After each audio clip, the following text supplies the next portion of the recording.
Hello, hello, and thank you for joining me on another episode of Fire in Her Eyes podcast. I've come to realize that oftentimes some of the best decisions we make for ourselves are also the hardest decisions. For me personally, it was a decision that I made nearly 20 years ago that completely changed my family structure. And I know it impacted the three people I love most in this world, my children. I was nervous. I had known my truth for quite some time, but I kept trying to silence it, trying to deny it.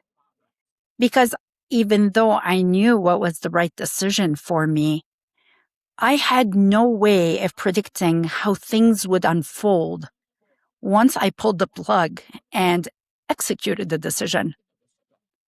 And what made it so difficult is that my children had no say. I was the adult, and I was going to make that decision on my and their behalf. And I also knew that while that was the right decision for me, I was simply exchanging one set of problems for another potential set of problems. And I had no way of controlling the outcome. But somewhere inside of me, I knew without a shadow of a doubt that this was a decision that had to be executed. So I made the decision to begin anew. Over the years, I've often reflected and looked back and wondered, did my decision impact my kids negatively? So today, I asked my son Joseph to join me on this episode. My kids had a front row seat to my highs and lows. I wanted him to join me in hopes that we can talk a little bit about how my decision to walk away from my marriage impacted him and what life lessons did he learn in the process of watching me struggle and then ultimately succeed. For reference, I call my son Joseph Zuzu, which is Joseph's nickname in Arabic. And you might hear me calling him Habibi often, because Habibi means my love in Arabic, and that's what I call all my kids. So, Zuzu, I'm so happy that you're joining me today. Thank you, Habibi. Thank you, Mama. It's a pleasure to be here. I know it's been a long time coming. Happy I could finally make an appearance. Just like any conversation we have, it's always incredibly insightful, reflective, introspective, and not even uncomfortably honest, just so comfortably uncomfortable. I think you had kind of mentioned, walking away and having to start anew and reset almost. And I think some valuable context for some of the listeners is there was a point in that walking away in which I wasn't a part of your life, and that was a decision that had to be made in the best interest of others, right? But I think that has given us valuable perspective now into our relationship, and has given us so much insight in how to behave with one another that I think it's given us a special bond, and that's why I'm excited to be here.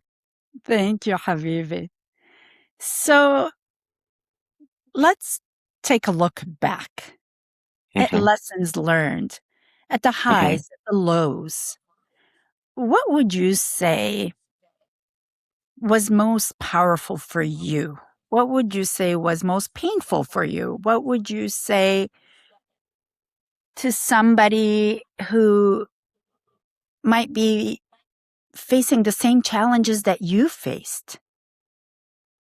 Yeah. Well, I think one thing you said when you started the episode today was you're kind of trading one set of problems for another, right? And that's one thing I tell somebody is you're never gonna be rid of the problems, right? One of my favorite books I've ever read is by a guy named Mark Manson. It's called The Subtle Art of Not Giving a Fuck. And essentially he talks about, everyone that has a problem, the solution to that problem brings a whole new set. So I think that's one thing I'd tell somebody is you're always going to have to deal with something, and you need to be prepared to do that, because in dealing with such difficult situations or experiences that are uncomfortable, you gain quite a bit as well. I think one thing that was super impactful for me in terms of a challenge through a divorce is feeling like I didn't have a choice in what was happening. And I think that's human nature. We all instinctively want to be or innately want to be in control. So I think that was difficult for me, but I think what outweighs all the challenges and what people might call like scar tissue, um, is all the beauty that's come of it, right? I have a wonderful relationship with you that I don't think I would have had if you approached it any other way. Right. Um, even Dan, who's amazing. I'm sure the podcast is aware of who he is, but Dan wouldn't have had him otherwise. That's my guy. There's so much that came out of it, but it's hard to be able to appreciate it in the moment. If you asked me 10 years ago, I wouldn't have been able to tell you this. So you just got to be able to work through it enough to get to the other side. Right. For the record, if in case some of our listeners don't know, Dan is my husband. I'm remarried now.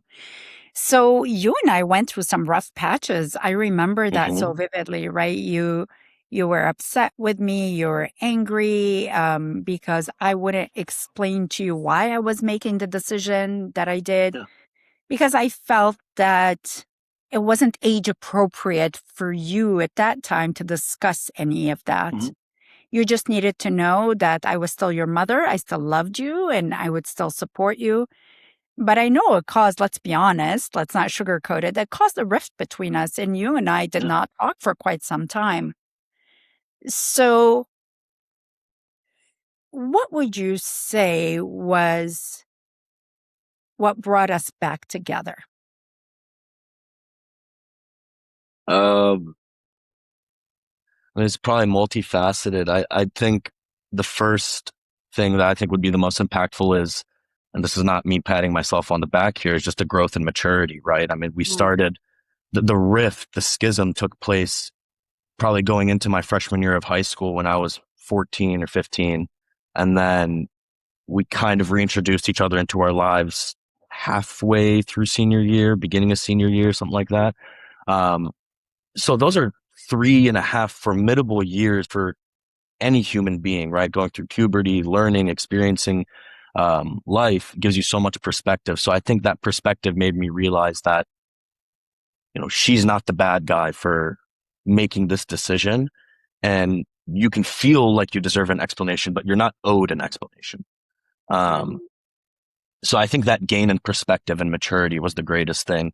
And I think, of course, like you were going through a pretty tumultuous time in your life, not only just having walked away from your first marriage, but you were going back to school and, long nights, long days, waking up at the middle of the night, going into the hospital. I remember Nana coming in and staying with us at home. So in case you had to get called in, so I think kind of once you got over that hump too of like being in the middle of the storm, I think it made it easier for you as well to Right. want to repair this as well. I think one thing that anyone that knows the both of us would say is me and you are almost carbon copies of each other, for better or for worse. And that comes with stubbornness and hard headedness. So I think when both of us kind of got out of our own individual storms, it allowed us for me to put my pride to the side and for you to be in a place to be able to handle rebuilding this. Right. I remember that time being so painful. There's the fear of the unknown, the Hmm. uncertainty. There's navigating through the challenges of a marriage coming to an end, Hmm. while I was working, while I was back in school, while we found out that you had developed type 1 diabetes. And then Hmm. Elias, who had always been healthy, had a seizure and lost consciousness in the classroom. So I felt like everything that could have gone wrong was going wrong. And Yeah. I felt like I was drowning, trying to navigate through it and stay centered with my emotions so I can think intelligently and logically on how Hmm. to proceed through all of that. It felt very overwhelming. And I think as a kid, it's hard to appreciate and understand those challenges. Yeah, 100%. And I think I mean, just overall as a kid, it's hard to appreciate what your parents do. Like I remember when I first moved to Austin specifically, because that was the first time I've been out of 2 hours within you. Um, I was like, Mama would grocery shop and Mama would cook a new meal every day for dinner, and she would do the dishes and she would do our laundry and she would go here and do that. And like, you don't appreciate it as a kid. Um, and I think looking back on it now, being able to see that like Mama was really just going through a lot herself. Mm, Um, there's a semi cliche saying where it's like it's everyone's first time living life, right? And I think as kids, you lose sight of the fact that it's your parents' first time living life too. And just because they're the grown up, you think they should have all the answers, and they do have all the answers, and they're just withholding it. No, they're piecing it together as they go as well, right? They're just saying in Arabic, "Bezzit ulazit," spit and stick, right? mm, You're just kind of going and figuring out as you go. So I think gaining that perspective was incredibly valuable for me. Gives me an appreciation for what you went through then and what you still go through now on a day to day. mm. And it's been great to be able to witness that. I'm sure it's probably not great for you to go through it, but it's been great to witness. Right. I honestly would not change a single thing about my journey. All the hardships and fears and heartbreak and uncertainty and struggles, because they all led me to where I am today. And I love the life I get to live. I'm fulfilled. I'm content. I get to dream. I get to try new things. And through all of those experiences, I continue to grow as an individual. And I love that. I love that I feel that I live each and every day to the fullest, making the Mhm. most of it. I've learned to extend myself grace when I falter. I've learned to celebrate even harder than I criticize myself. So I wouldn't change a single thing about my journey. Do you remember moments of insight gain? Or do you remember painful moments that led you to some of the greatest lessons? So, as you had a front row seat to my life and you were watching all of this unfold, what did it teach you? Yeah.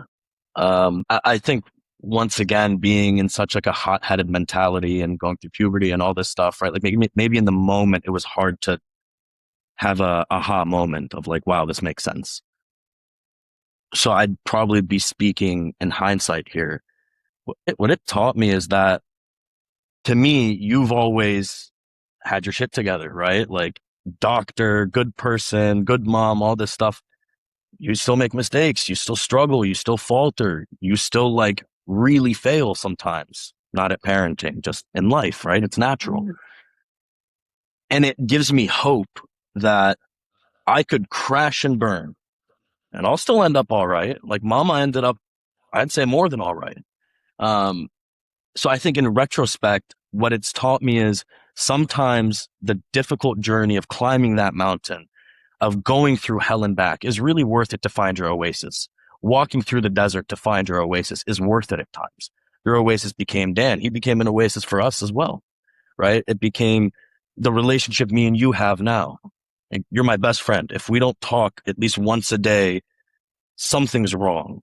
Um, it's really a joy to have learned that mama went through all that she went through and look how it turned out for her. You shouldn't be afraid to climb that mountain as well. I guess what I would ask you is after having been through such a severe storm, right? Having to restart your life, and then you walk back on it and you look back on it now. What is the most valuable lesson you learned? And you can't take mine, which is do the hard things. It might be worth it. What is the most valuable lesson that Mama or Tanya learned looking back on that time period in your life? I can tell you right away what that lesson is.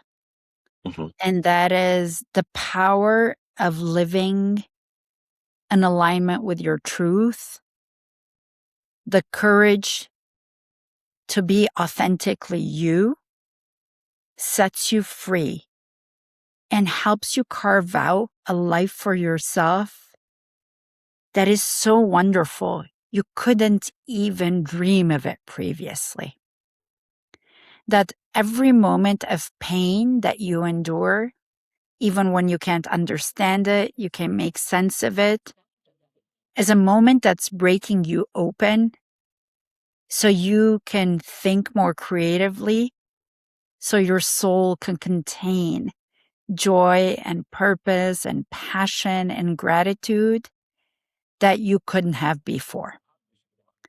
And I think that's Mm. part of what makes it okay for me as a mother when I see my children hurting and I want to jump in and rescue them. It's not easy for me to see my kids hurting, but I remind myself of that lesson and I tell myself to just sit back as hard as it is. It's okay to watch you in pain because that pain is going to teach you lessons that are far more powerful than anything I can share with you. And I have to have faith that I've instilled enough values in you that the combination of the pain and the values will lead you to your greatest growth. And that growth is necessary as you proceed on your journey. So I've learned to practice the power of acceptance and to Mm. recognize, as your brother Elias would say, um,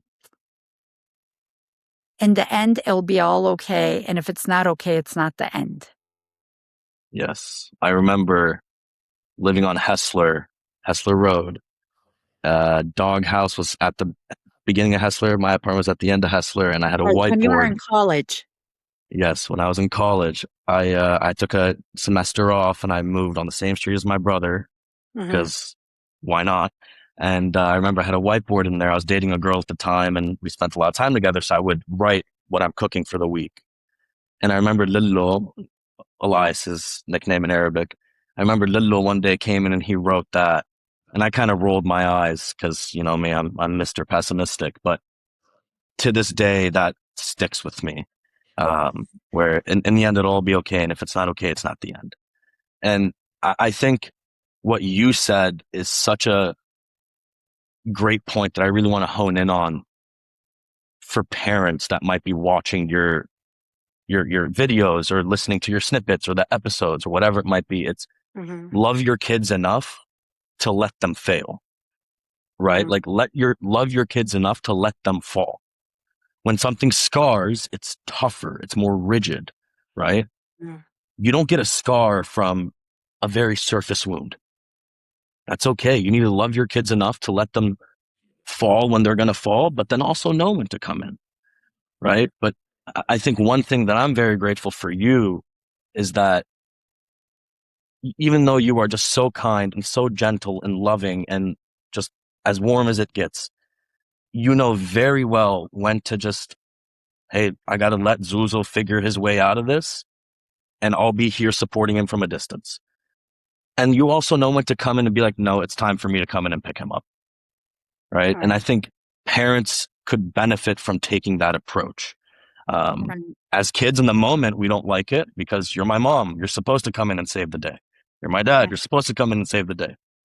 But man, am I grateful that you love me enough to let me learn my own lessons. Right. Right. I think Dan has said something to me in the past along the lines of like, if you're going to do stupid shit, you got to be tough. Right. So it's like you've let us learn or you've made us learn that like, hey, if you're going to go do this stuff, you're going to toughen yourself through doing it. Right.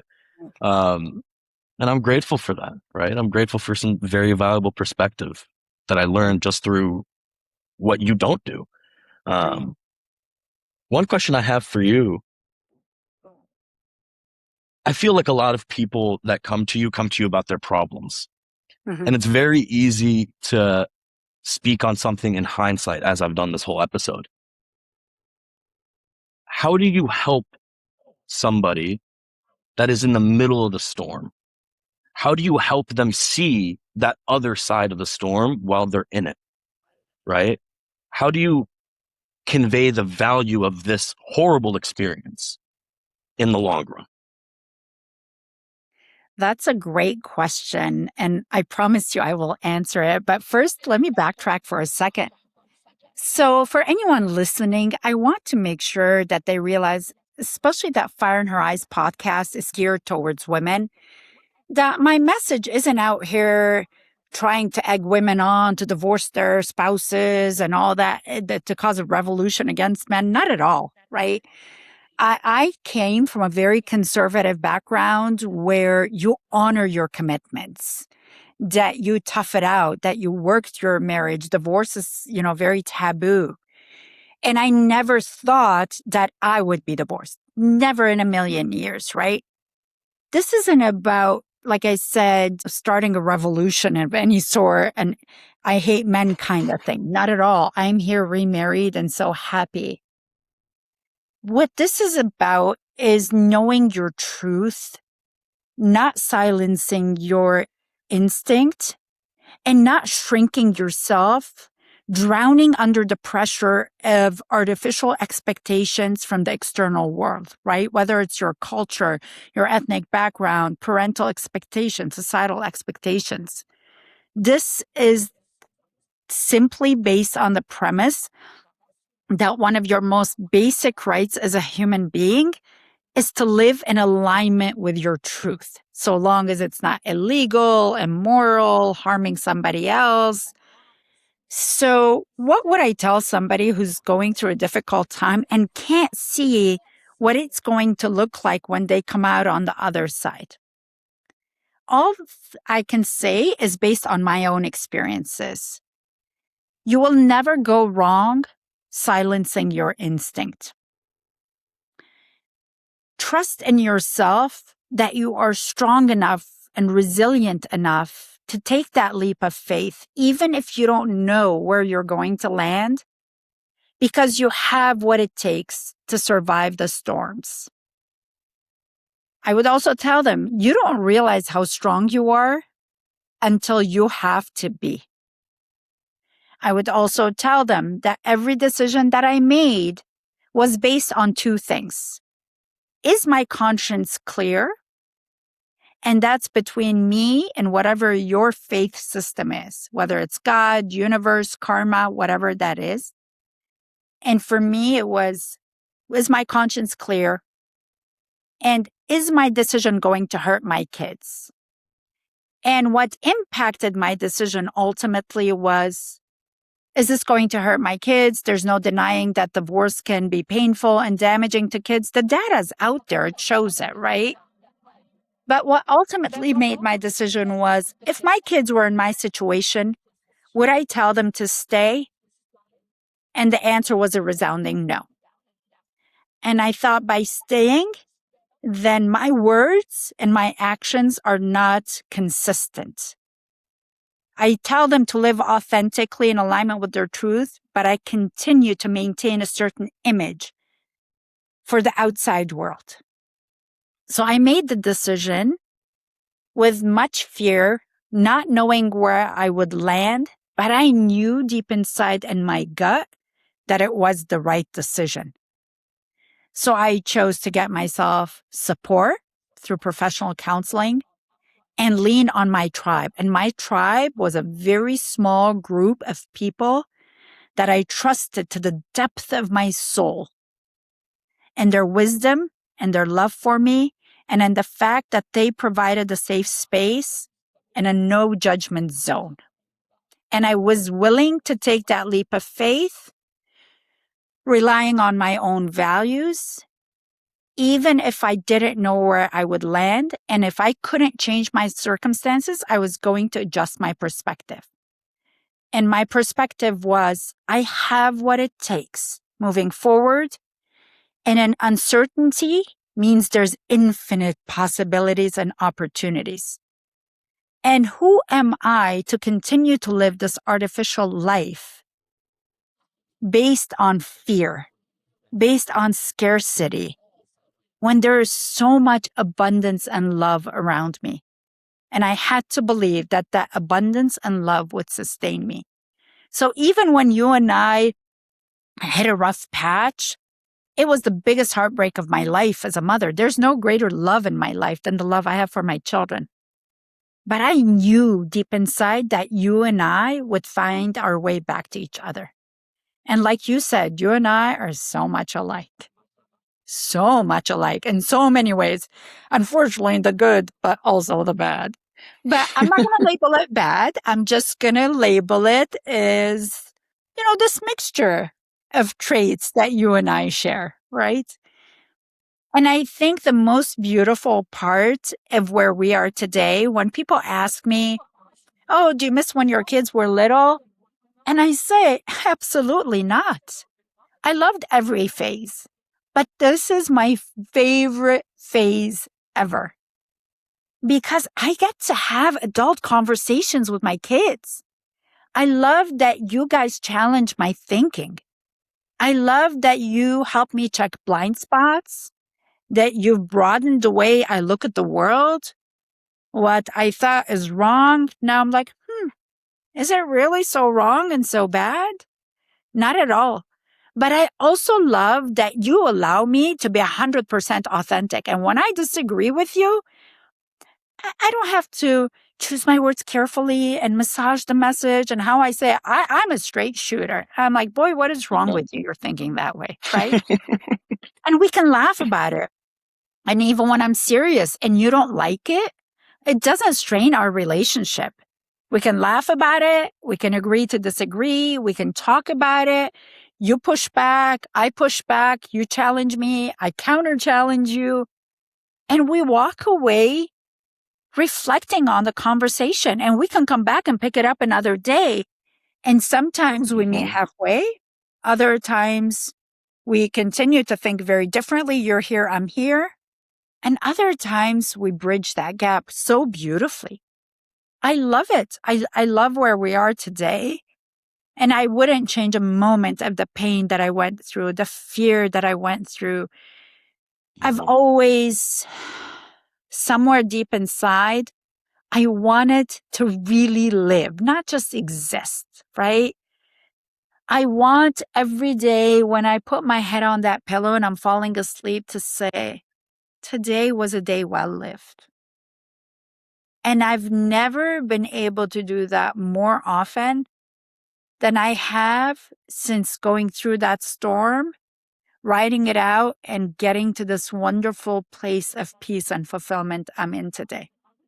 What defines me isn't what other people think of me, what my culture expects of me, what my ethnic background demands of me, what parental expectations are. And it's not that I'm disrespectful or arrogant. It's because I finally peeled off of me all those layers of myth. I've cut the ties to external validation. I know who I am. I like who I am. I respect who I am. And I'm finally free from the chains that were holding me down from living this full, exhilarating, intoxicatingly beautiful, freeing, fulfilling life.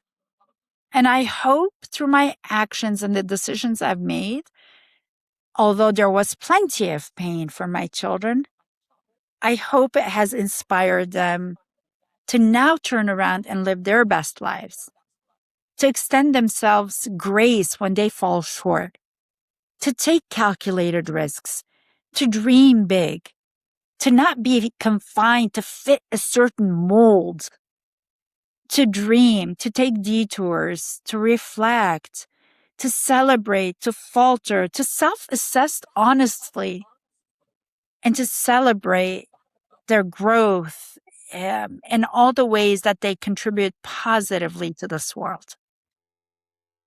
And let me tell you, I think the fact that you so encourage and support us to live authentically, especially for me, was really impactful because anyone in the family, even outside the family, could probably be like, yeah, Zuzu's the black sheep of the family. He sticks out a little bit more than the others do.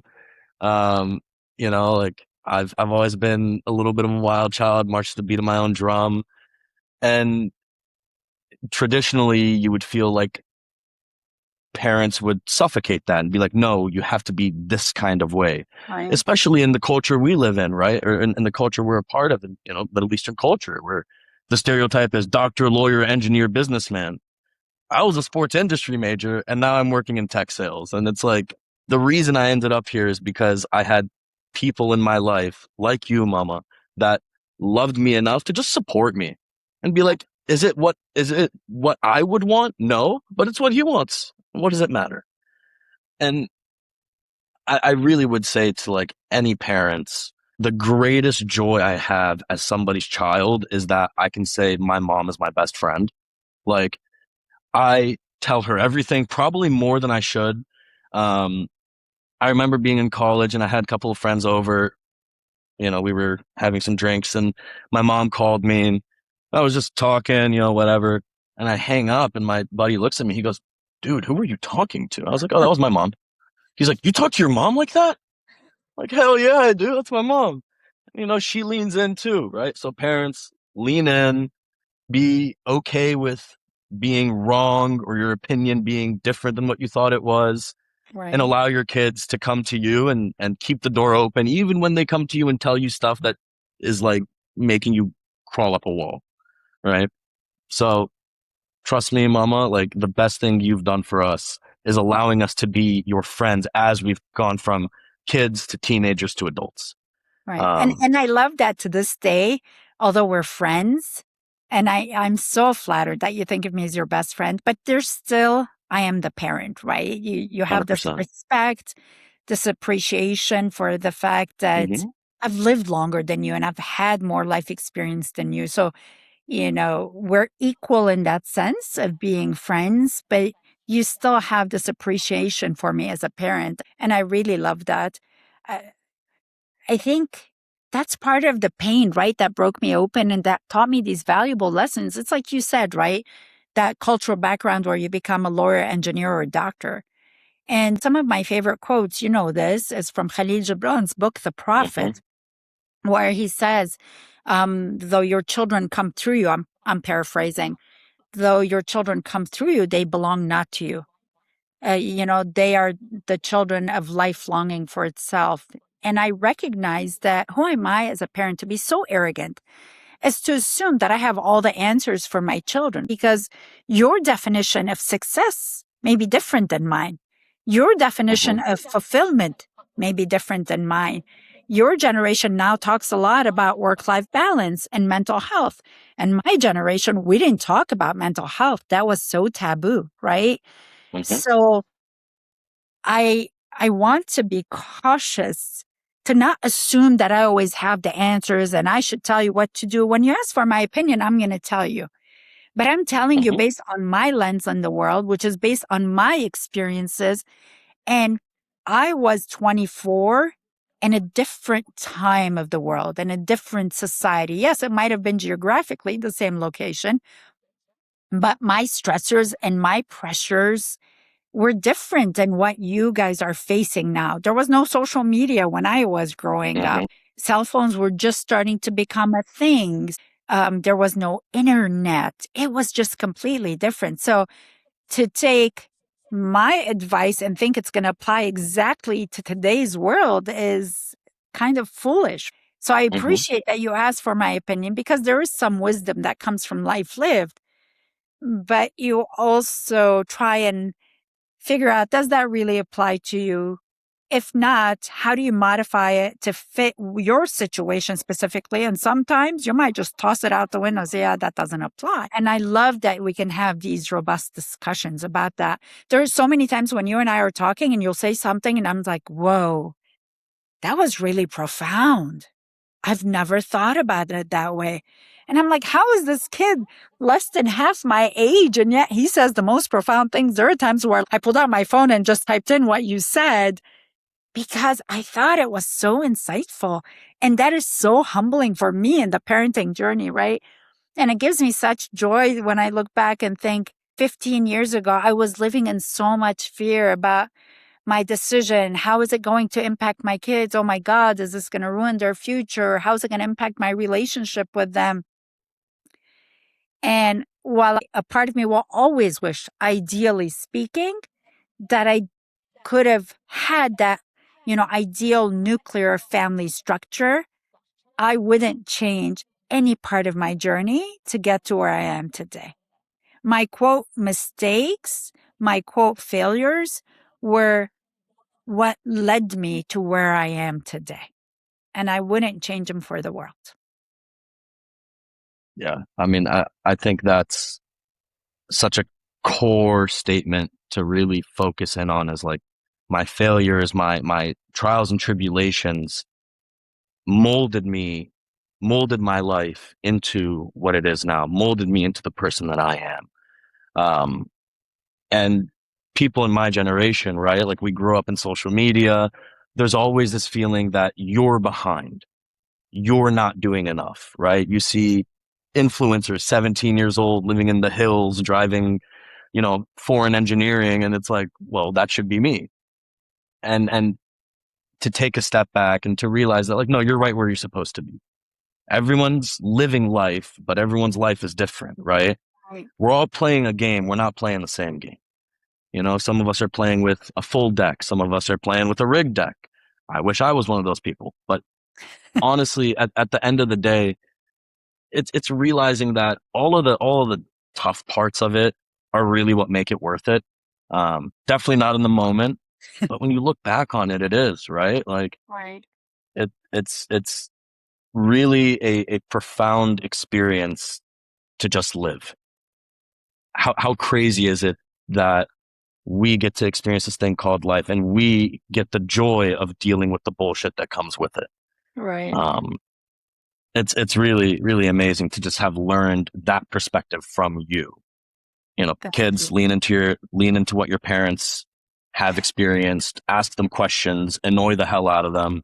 Um, when my mom says she doesn't miss us as little kids, it's probably because I was not the greatest kid, not the easiest kid. Um, but just continue to lean into your relationships with others. And, Mama, you've done a great job. I mean, I think what you're doing with this podcast as well, of just trying to empower others, is great. And I'll say, like, I know you said this is not like a men are awful podcast. I Absolutely not. appreciate you saying that. Thank you. I appreciate you saying that because I'm flattered. But I want others to recognize, like, even as a man, like you can take away from this podcast. Even as even as a dad, you can take away from this mom's experience, right? No matter who you are, no matter where you are, no matter what you are, you can take from others' experience, whether they look like you, are like you, behave like you, or talk like you, right? And that's what I really value about this podcast and the opportunity to come on here, is that even as a man, I get to learn from the experiences of a woman who has gone through the fire and is now rising from the ashes. Thank you, Habibi. Thank you so, so much for taking the time to talk with me. You and I can talk for hours. My cheeks hurt from smiling so big and from feeling so grateful that I get to be your mama, that you and I get to have these wonderful conversations. And I walk away that much more enriched with love and with wisdom and that insight I gain through every conversation with you. And it doesn't matter how near or far you are. You live in a different state, and yet I feel so powerfully close to you. And I thank you so much for taking the time to talk to me today. And I love you very, very much. Well, I love you most, your mama. Guys, keep tuning into the podcast. I'll inevitably be back on another episode. Mom, thanks for Sounds having good. me. Thank you, Habibi. Bye bye. Bye.